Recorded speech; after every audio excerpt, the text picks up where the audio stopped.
Sa bahaging ito naman mga ka-friendships, ibibigay naman natin ang sample letter of intent or application letter para sa ating mga ka-friendships na Master Teachers 1 to 5 mga ka-friendships for a classification sa career progression. Kaya mga ka-friendships, huwag na natin masyadong patagalin pa. Tanungin muna natin kung ready na ba ang ating mga ka-friendships dyan? Yes na yes! Kaya kung ready na, hawakan na ang ating ballpen dahil same pa din ang gagawin natin. Babasahin ko ng dahan-dahan at maayos para marinig ninyo ng tama at masulat din ng tama at kompleto mamaya matapos ang ating video ang inyong letter of intent. Pero sakali man, di ba, kung hindi man masulat lahat, naku, i-post ninyo kung nahirapan kayo o kaya balikan na lang mamaya, panoorin ulit ang ating video para ma-review kung tama ba lahat, na kompleto ba ang ating letter of intent. Kaya mga ka-friends, simulan natin. Tara na! So, same kanina, ang nasa taas sa upper left corner ng ating papel ay pangalan natin, and then address, zip code or city, email address, contact number, and then date kung kailan natin ipasa ang ating papel. Okay, mga friendships. Sunod nun ay ang recipient's name, principal man or SDS, tapos position sa baba, and then pangalan ng school or kaya division, and address, and then city or zip code, ganon. Sunod ay Dear Sir or Madam. Depende kung kanino na-address ang letter of intent ninyo mga friends. Sa SDS niyo ba o kaya sa principal niyo? Then, simulan na natin ang ating letter. Ready na ba kayo? Naku, excited na ang lola ninyo. Char. So, makinig dahil ayusin ko pagbasa at sabihin ko mag-period kung period na. Okay?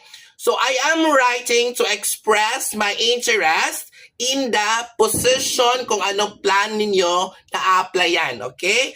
Or talunan, ganon. Kung Master Teacher 1, lagay nyo Master Teacher 1 dyan. And then, position currently available at the division, kung saan kayo na division.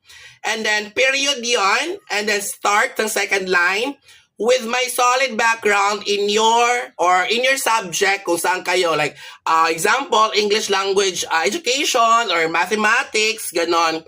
Then comma, coupled with my dedication to student success and continuous professional growth, comma, I am eager to contribute to the further development of our school's academic programs and support the professional development of my colleagues. So makikita natin mga friendships, no? Period pala yun. So makikita natin doon na you're willing to help and assist and to give technical assistance sa mga co-teachers natin. Kasi if you will be a master teacher, if you will become a master teacher, you will be handling 5 teachers sa career progression. Kaya kailangan dito ang willingness natin to help teachers improve also at ma-promote din at magiging magaling na teacher kasi magbibigay tayo ng mga tulong sa kanila, magme-mentor tayo if we will become a master teacher.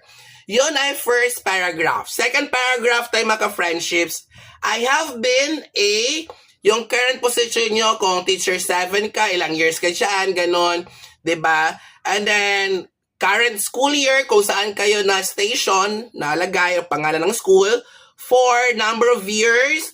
During this time, period yung after ng number of years. Like for example, 15 years, 20 years, period. During this time, I have consistently demonstrated a commitment to excellence in teaching and learning, period.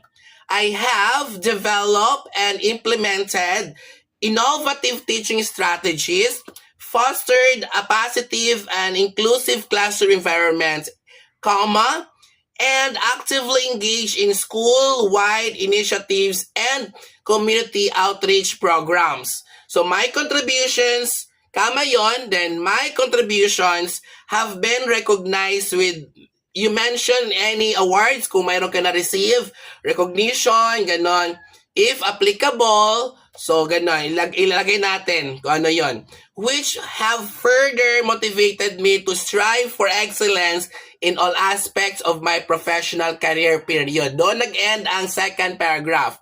So mga ka-friends, nakita natin sa second paragraph ay yung mga awards mo, recognitions mo, projects na sinalihan o inimplement, ganon. So, lagay ka doon para naman ma-convince natin ang mga assessors ng ating papel at SDS, principal at HR. Yan mga ka-Frenchies.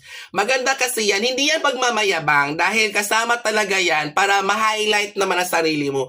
Ilagay mo ang sarili mo sa spotlight para pag mabasa nila, okay, totoo kaya to. Basta dapat totoo lang kasi makikita naman sa papel din patitingnan naman ang mga ano din dyan, halong katin naman ang mga documents na pinasa natin.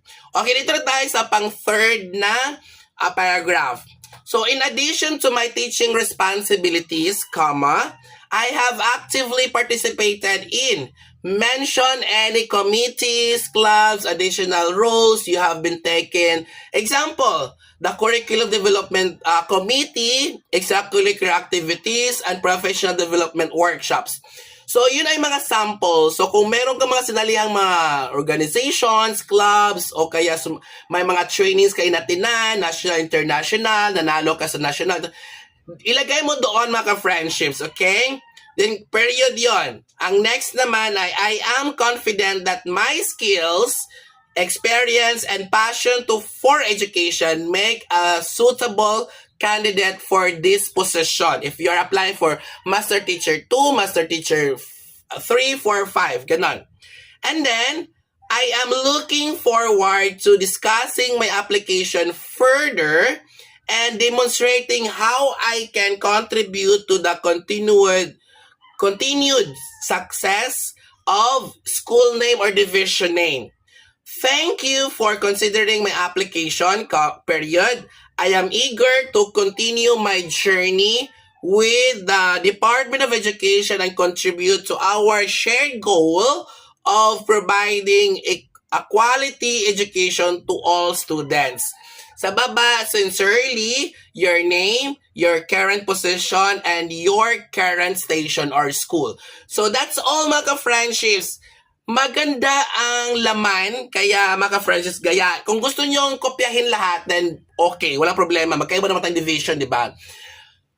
Okay, i-edit ninyo, palitan ninyo konti, ganon. Basta mga friendships, ganon ang paggawa ng sample ng letter of intent for Master Teacher. Hindi pang classroom. Napansin niyo, i-compare niyo mga friendships yung kanina for classroom lang talaga na T2 to T7 dito sa Master Teacher na letter of intent. Kasi you will be mentoring teachers. You will be providing technical assistance. So dapat meron ka ng ka-believe, kapani-paniwala, may mga experiences, trainings, at mga na-prove mo na sarili mo na kaya mo nang mag-mentor, kaya mo, deserve mo sa position na applyan nyo. Okay?